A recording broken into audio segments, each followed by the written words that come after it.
So all the stuff behind me, all those boxes, that's all stuff we have to go through and see if we need to donate or list it or keep it.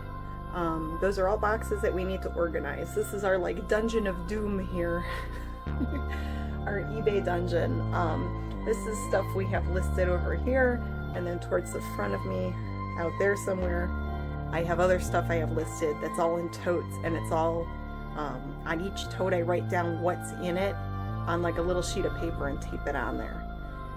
So yeah, these are all boxes that have to be gone through. And then over here, will it let me switch? I don't think it'll let me switch. But over here, that's more stuff I picked up at the Goodwill that I have to go through. Like this Puma shirt and these Rockports. I have some American Eagle jeggings that I got for 50% off.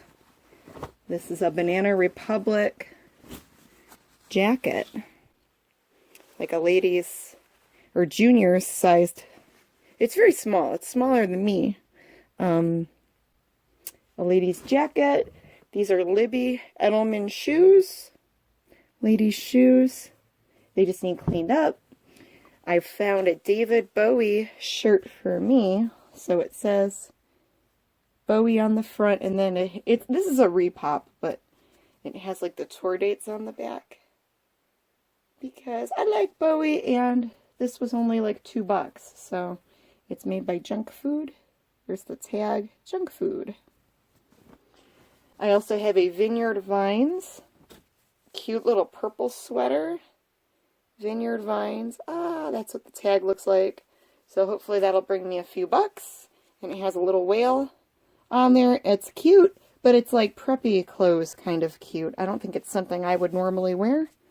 But someone else will enjoy it and buy it online. I also found a vintage t-shirt. Let's see. Oh, Dairy Queen. A vintage Dairy Queen t-shirt. And on the back it says Coach.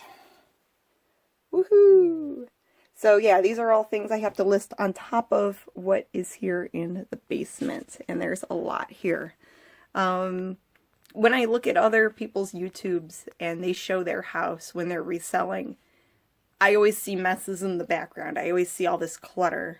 I'm trying to reduce the clutter and keep it to just like, you know, the basement, the garage, and try to keep the rest of the house clutter free. But sometimes when we go thrifting or go out to yard sales or flea markets or whatever, we just bring in the pile of stuff and kind of leave it in the living room or the dining room. And no, it needs to come to the basement, and we need to start making drafts and get everything processed to avoid all of that.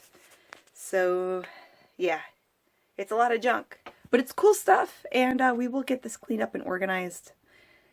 And I'm babbling now, so I'll stop.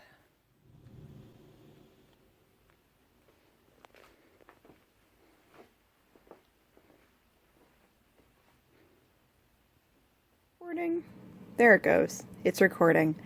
Hey guys, Janet here from The Mummy and the Monkey on The Mummy and the Monkey's YouTube. Some things that I wanted to show that sold recently. And they're little things, but they sold for some really good money, and it's something that's like really obscure. So I'm going to, well, first of all, I'll show you how I'm shipping them. I'm using medium flat rate boxes because they're insured, and it's a decent size where I can wrap the items up really good and protect them. There's even enough room where I could put, you know, extra cardboard in there, extra styrofoam. Make sure they don't move or get broken. This one piece does have some glass, but it's small enough where I could double box it and put it in here. So here's our listing table. I have all my supplies, my bubble wrap, my tape, the other tape, biodegradable, non-toxic, little poofs, styrofoam poops. Styrofoam, however you want to say it. Tomato, tomato. But yeah, these are items that, like, so this is cool. It says Bugs Bunny, Fabricado por Laia, made in Spain. So these are like bootleg Munster toys. So this is a bootleg Lily Munster. She's pink. She's supposed to be like a green color. On the Munsters show, everyone was like, even though the show was black and white, when they would make the Munsters toys, they were all green. Here's Eddie Munster.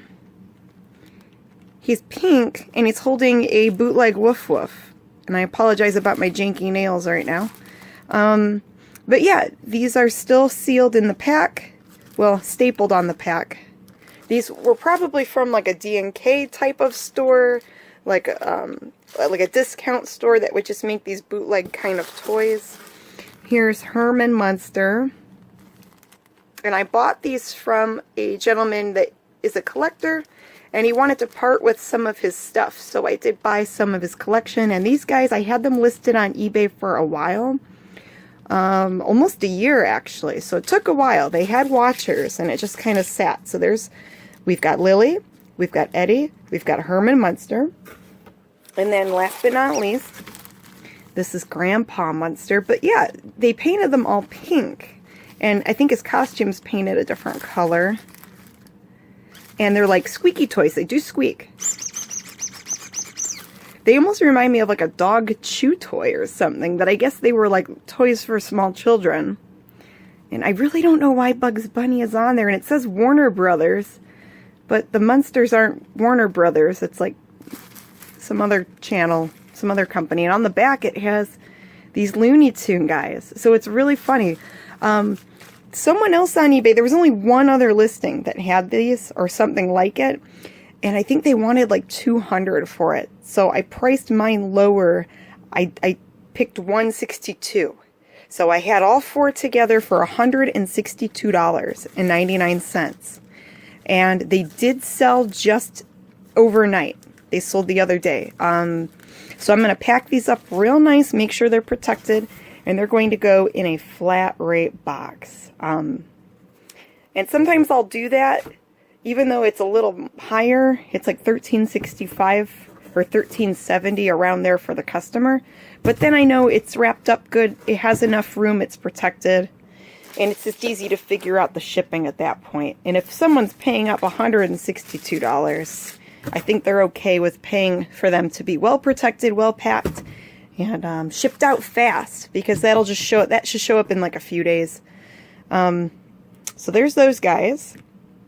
And then this, oh, I've got Marilyn Munster there too. I think she's still listed. She has not sold yet, but that was part of that same lot that I bought from a collector. So I do have some Munsters toys left from, you know, buying from a private collector. This I found at an estate sale in the springtime. I want to say around March, and it was mixed in with some office supplies, like an old stapler, some notepads, some pens. And I just put them all in a box, found this, and I'm like, I don't know what that is. I'm going to grab it and I'll look at it later. But I got everything pretty cheap. I think it might have been the last day. They just wanted to get rid of stuff. And maybe they didn't know what this is. So it's in a little box like this. And it says Cervex Antiseptic Powder. Cervex is a harmless, non-poisonous antiseptic powder for feminine hygiene.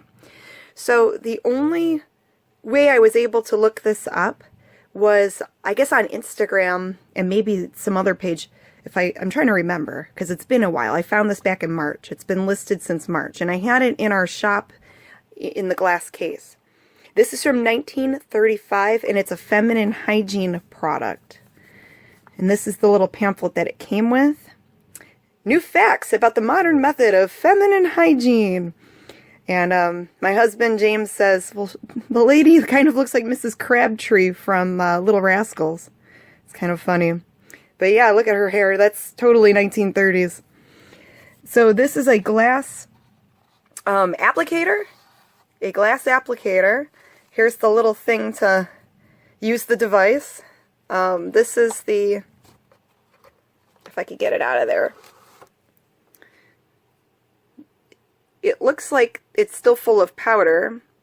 It says 35 treatments, Cervex Antiseptic Powder for Feminine Hygiene. Hollywood, California. Yeah, and I even put in the listing for collecting purposes only, you know, not for using, do not use. This will probably kill you nowadays. But yeah, this is one of those weird medical oddities. There are people that collect, like, this would be considered an antique medical oddity.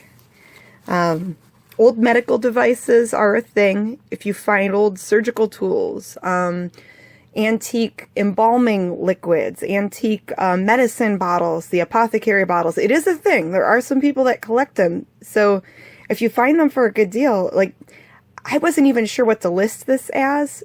There were similar feminine products on eBay that people had anywhere from $100 to $300. I put this at $199 or best offer.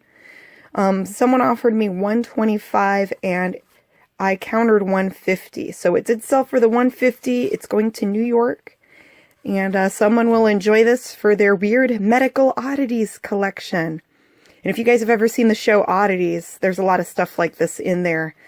So there we go. You never know what you're going to find at an estate sale. So Grandma must have had this in storage in the house for years and just never used it.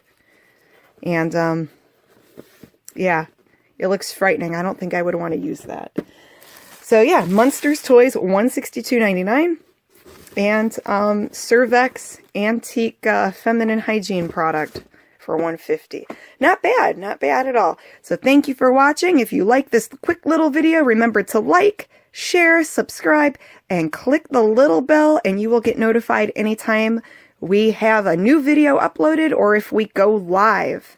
So thank you. We are also on Facebook. Bye!